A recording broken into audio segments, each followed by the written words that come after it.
दोस्तों नमस्कार, स्वागत है आपका समाचार कैरी हिंदी न्यूज चैनल में। और आज एक बार फिर से मैं मौजूद हूं झज्जर में। झज्जर की अनाज मंडी में आज आम आदमी पार्टी का विशालकाय कार्यकर्ता सम्मेलन का आयोजन किया जा रहा है।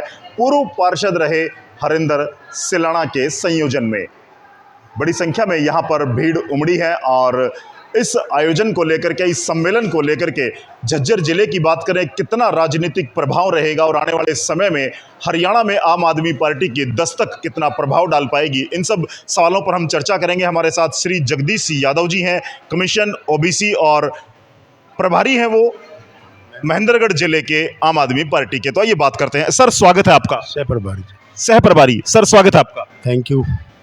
हरियाणा में आपकी दस्तक एक बड़े राजनीतिक बदलाव की ओर संकेत कर रही है। आप क्या कहना चाहेंगे? आज आप झज्जर में पहुंचे हैं, एक विशालकाय सम्मेलन यहां पर आयोजित किया जा रहा है। झूठ के कभी पैर नहीं होते, जो कहावत बड़ों ने बनाई है वो सच्ची है। इन लोगों से झूठ बोलकर वोट ली गई। लोगों को बड़ी आस थी इस भारतीय जनता पार्टी से, लेकिन अब इनको निराशाई हासिल हुई है। इन्होंने कहा था, एक बहुत बड़ा नारा दिया था, आप पुरानी इनकी क्लिक निकालो, वीडियो देखो, कि हम पेट्रोल 30 रुपये लीटर ले आएंगे। और आज रसिया से जो इनको पेट्रोल मिल रहा है वो उसी भाव में मिल रहा है। आपको पता है कि जो अभी एग्रीमेंट हुआ है, जो सौदा हुआ है, वो वही रेट है जो पीछे रेट था। लेकिन आज पेट्रोल के दाम कहाँ पहुँच गए। पेट्रोल के साथ साथ गैस सिलेंडर के दाम देख लो, आप सीएनजी गैस के दाम देख लो, 5-5 रुपये डेली बढ़ रहे हैं। आज जो देश के अंदर जो एक महंगाई है वो इतने चरम पे है।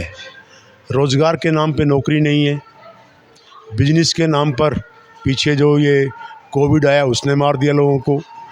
किसान पीछे 2 साल सड़कों पर बैठा रहा। देश में विकास के नाम पर कोई चीज़ नहीं है। झूठ लेकर न वादे किए थे कि हम एक काला धन लेके आएंगे और 15-15 लाख रुपए इस देश के हर नागरिक को देंगे। लोगों ने बड़े चाव के अंदर इनको वोट दिया था। और कुछ दिन के बाद माननीय हमारे आज के समय में होम मिनिस्टर साहब हैं श्री अमित शाह जी, वो कहते हैं, आके टीवी पे बयान देते हैं कि ये तुमने मजाक किया था, एक जुल्मा था हमारा, ये हमने तो मजाक किया था कि हम 15-15 लाख रुपए देंगे। ऐसी ये लोग नौजवानों को 2-2 करोड़ नौकरी पर साल देने की बात कही थी। आज नौजवान को नौकरी के नाम पे कोई नौकरी जगह नहीं है। नौजवान आज बेचारा पढ़ लिख के एक प्राइवेट नौकरी कर रहा है 18 और 20 हज़ार रुपये के बीच। जो कंपनी जो उसका कॉन्ट्रैक्ट लेती है वो उसका जो असली कमाई है उसको खा रही है। तो आज देश का हाल जो अच्छा हाल नहीं है। हरियाणा में आप सह प्रभारी हैं महेंद्रगढ़ जिला के, और हरियाणा में आम आदमी पार्टी की दस्तक हो चुकी है। आप लोगों ने मेगा सदस्यता अभियान की शुरुआत की है 1 अप्रैल से। क्या लगता है, क्या मुद्दे रहेंगे हरियाणा वासियों के लिए और किन मुद्दों पर आप चुनाव लड़ने जा रहे हैं? हरियाणा जो है वो मिनी दिल्ली है। दिल्ली की जो हवा है वो हरियाणा के पास आती है। दिल्ली का जो नागरिक है उसको क्या सुविधा मिल रही है वो हरियाणा भली भांति जानता है। हरियाणा का एक एक नागरिक, आपस में रिश्तेदारियाँ हैं, नौकरियाँ हरियाणा के लोग दिल्ली में करते हैं, दिल्ली के लोग हरियाणा में करते हैं। जो हमारी पार्टी की, जो हमारी सरकार की नीतियाँ हैं, जब हरियाणा के लोगों ने उसको पढ़ा, उसको समझा, तो उसने महसूस किया कि यार मैं तो बहुत पागल हूँ।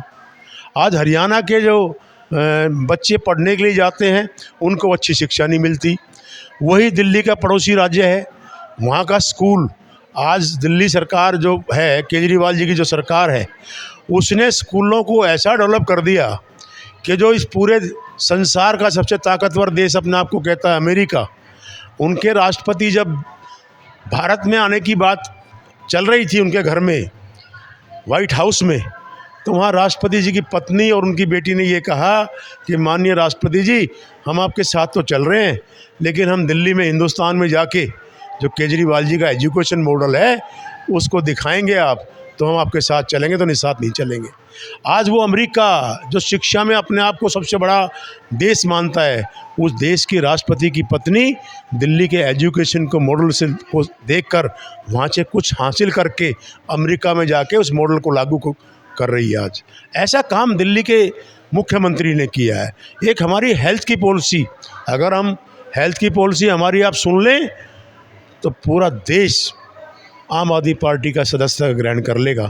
कोई साथी जा रहा है, भगवान ना करे उसको एक्सीडेंट हो गया, उसी टाइम दूसरा साथी आएगा, उसको उठाएगा और जो नज़दीक में हॉस्पिटल होगा, चाहे सरकारी या प्राइवेट, अगर प्राइवेट हॉस्पिटल है तो उसको उठा के वहाँ एडमिट कराएगा और टोटली उसका इलाज का खर्चा दिल्ली सरकार, चाहे 1 रुपया लगे चाहे 50 लाख रुपए लगे, वो दिल्ली सरकार उसका खर्च उठाएगी। ये सब पॉलिसियाँ आज हमारे जो हॉस्पिटल हैं दिल्ली के, उनके अंदर कहीं आप चले जाओ, हरियाणा में आप निकल जाओ, दवाई के नाम पर कभी किसी को दवाई नहीं मिलती। आप दिल्ली सरकार के हॉस्पिटल में जाएंगे तो आपको अगर दवाई हॉस्पिटल में नहीं है तो डॉक्टर दवाई लिख के देगा, आप बाहर से परचेज करें और उसका बिल आप हॉस्पिटल में दें, आपको वहाँ से बिल मिल जाएगा। ऐसी सरकार काम कर रही है हमारी। हमारे यहाँ बिजली की, आपके यहाँ अगर बिजली की बात करें, मुझे बताया किसी ने कि बिजली के इतने बड़े बड़े बिल आए हुए हैं और अगर बिल क्लियर नहीं किए बिजली के आपके, तो आप किसी और काम में लोन लेने की बात करते हैं तो आपका लोन पास नहीं होगा। ऐसा ही है ना आपके यहाँ हरियाणा में, एनओसी लेनी पड़ती है। आप बिजली बोर्ड से एनओसी लेंगे आप, तब जाके आपको ट्रैक्टर का लोन मिलेगा, जब जाके आपको और कोई खेती के बीज लेने के लिए लोन लेना हो तब वो मिलेगा। आज इतनी बड़ी दादागिरी है। हम दिल्ली में एक हर नागरिक को हम 200 यूनिट फ्री बिजली दे रहे हैं, 400 यूनिट तक हमारी हाफ है। दिल्ली में यहाँ तो पानी आपका अपना है, दिल्ली में पानी हमारा मोल का है तो पानी हमारा फ्री है। ये सब सुविधाएं सरकार का टैक्स सरकार आम नागरिक देता है और हमारी सरकार की नीयत अच्छी है। हम उसके दिया हुआ जनता का टैक्स, उसको जो सुविधा दे रहे हैं वो उसको सुविधा दे रहे हैं। ये दिल्ली सरकार के काम देख के आज हरियाणा में एक लहर चल रही है बदलाव की, और मैं आपको कहना चाहूँगा आने वाले समय में हरियाणा देश में पहला राज्य होगा जो आम आदमी पार्टी की सरकार बनेगी। जगदीश जी, हरियाणा के 2 मुद्दे हैं जो बड़े चर्चित रहे हैं, SYL का मुद्दा और चंडीगढ़ को लेकर के विरोधाभासी बयान जारी रहते हैं। कई बार मुद्दे बने हैं, कई बार हर चुनाव में इनका जिक्र किया जाता है, SYL का और चंडीगढ़ का। हाल ही में भगवंत मान जी ने, जो आपकी पार्टी के मुख्यमंत्री बने हैं, उन्होंने भी चंडीगढ़ को लेकर एक विवादास्पद बयान दिया है, चंडीगढ़ पर पंजाब का हक जताया है। उन्होंने वो हक ऐसे नहीं जताया कि चंडीगढ़ हमारा है, उसका कहने का तात्पर्य दूसरा था, लोगों ने उसका हल दूसरा निकाल लिया।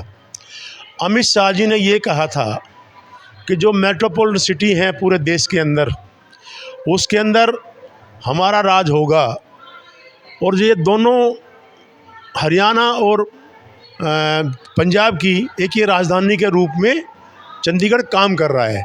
उन्होंने ये कहा था कि जितना हमारा ये पंजाब का हक है, कि वो तो पंजाब की बात करेंगे, पंजाब के मुख्यमंत्री हैं, तो उन्होंने ये सब साफ शब्दों में ये नहीं कहा कि जो चंडीगढ़ है वो अकेले पंजाब का रहेगा, वो ऐसे उसने नहीं कहा। इस बात को मोड़ तोड़ कर इसको पेश किया गया। चलिए, जगदीश यादव जी हैं जो आज झज्जर में पहुंचे हैं, और यहाँ से जो पार्षद हैं, पूर्व पार्षद हरेंद्र सिलाना, उन्होंने एक बड़े सम्मेलन का आयोजन आज झज्जर की इस ऐतिहासिक अनाज मंडी में किया है, जहां हरियाणा के प्रभारी और राज्यसभा सांसद श्री सुशील गुप्ता जी कुछ ही देर में इस सम्मेलन को संबोधित करेंगे। और आम आदमी पार्टी की यह चहलकदमी, आम आदमी पार्टी का यह प्रयास हरियाणा की राजनीति में कितने बड़े बदलाव लेकर के आएगा, यह आने वाले कुछ सालों के बाद आपको देखने को मिलेगा। दिल्ली के बाद चंडीगढ़, चंडीगढ़ के बाद पंजाब, और अब हरियाणा की बारी है, ऐसे नारों के साथ आम आदमी पार्टी ने भी हरियाणा में अपनी कसरत शुरू कर दी है, कमर कस ली है, और तमाम जो हरियाणा प्रदेश है वहां पर आम आदमी पार्टी के प्रभारी नियुक्त कर दिए गए हैं, जिले वाइज, हल्का वाइज ड्यूटियां लगा दी गई हैं, और अब आम आदमी पार्टी का पूरा फोकस आने वाले हरियाणा के पंचायत चुनाव, निकाय चुनाव और विधानसभा चुनाव पर रहेगा।